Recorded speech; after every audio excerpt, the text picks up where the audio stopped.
Nuove polemiche attorno alla nomina di Beatrice Venezzi come futura direttrice musicale del Teatro La Fenice di Venezia.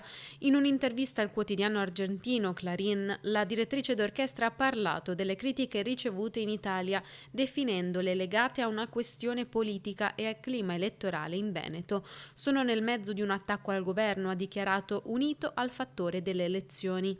Inoltre attaccano una lavoratrice, una donna. In Italia c'è molto sessismo. Venezzi entrerà ufficialmente in carica a ottobre e respinge le accuse di nomina politica.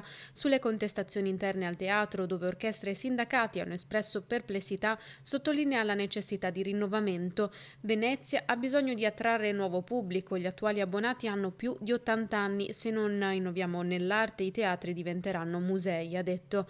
Nella stessa intervista Venezia ha ricordato con entusiasmo la sua esperienza al Teatro Colón di Buenos Aires, dove racconta orchestre e coro avrebbero chiesto a gran voce la sua permanenza dopo una produzione di Turandot, dichiarazioni che riaccendono il dibattito sul futuro della Fenice e sul rapporto tra cultura e politica.